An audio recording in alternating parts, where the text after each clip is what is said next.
experiment, complete an experiment, clean up the experiment, and allow time for a write-up of the experiment all in the same block.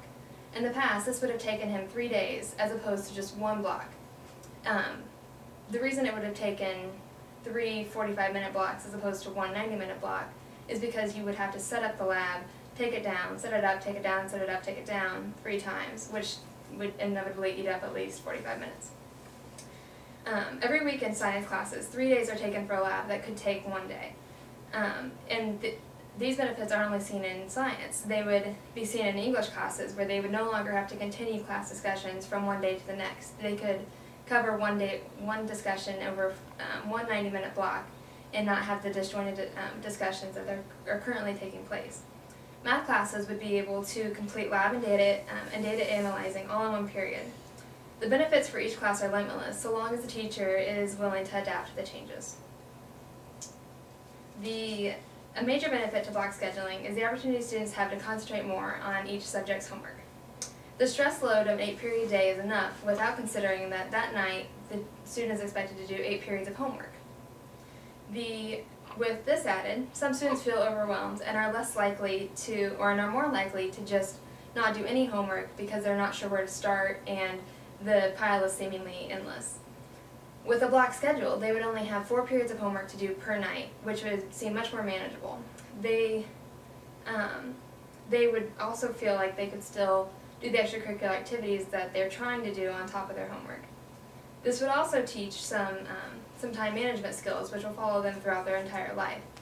They would be forced to think about, if they didn't do that period's homework one night and they saved it to the next night, they're going to have to manage that with their other 4 periods of homework they received that night. So it gives them a little bit more responsibility that they're going to actually encounter later in life. The formerly mentioned Lithuanian High School experienced the academic achievement that block scheduling caters to. In August of a school year, 365 Lithuanian seniors were classified as graduating seniors. By January, after 6 months on block scheduling, the number had risen to 397.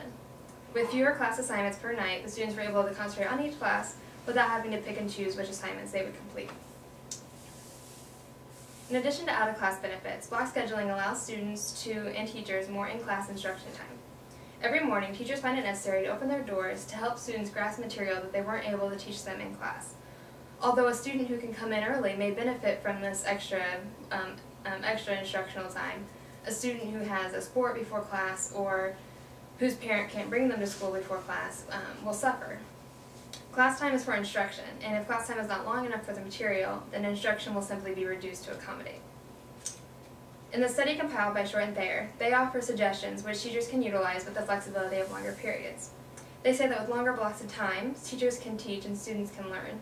And they suggest that teachers have the opportunity to identify the learning styles and better meet the needs of students. Students need no longer teach themselves the material that they should have been taught in class. The teacher can individualize their teaching and can more effectively cover all topics necessary for the day. Block scheduling provides time for teachers to adequately teach their class. Finally, high school students receive preparation for their college and post-collegiate career. In an article by Kara Dershmer, the discussion is raised concerning the absurdity of the traditional schedule. She comments that the frantic, fragmented schedule is unlike any experience either before or after high school. Every day, students are organized into 8 classes, rushing through each one in order to get them to the next. They are not only given 8 periods of homework to do per night, but extra credit, projects, papers, and labs. Then, for the pure love of the activity, or because they want to hold on to any sort of hope of getting into the college of their choice, they somehow throw in sports, clubs, and volunteering. These 4 years of getting by on pure adrenaline and Red Bull are nowhere preparing them for the rapidly approaching future. In college, they will have, on average, 3 classes a day. The grueling pace and authoritarian schedule of high school is not preparing them for the self-motivated world that they will enter in the 4 to 12 years that they're in post-high school. College aside, life post-high school will in no way resemble high school either. Everybody will still be busy, of course, assuming they establish a career. However, they will still need to be self-motivated and focus on 1 or 2 tasks at a time, not 42 minutes worth of one activity. With block scheduling, students have only 4 classes, slowing down their pace and creating a less stressful atmosphere and a much more natural flow of time. With less stress, students are more capable of performing well and on tests and in classwork. Block scheduling provides a much more realistic approach to a school day. Block scheduling provides many benefits for students. Not only do they have fewer periods of homework to do at night, but they also must acquire the management skills that they need for the future. More complete comprehension of the materials obtained due to the extended periods, and the teachers are able to provide more time for instruction. Finally, the time blocks of block scheduling are much more pragmatic when compared to the traditional 8-period schedule. For the entire academic achievement of a student, Bartholomew Consolidated School Corporation should adopt a block schedule for all secondary schools.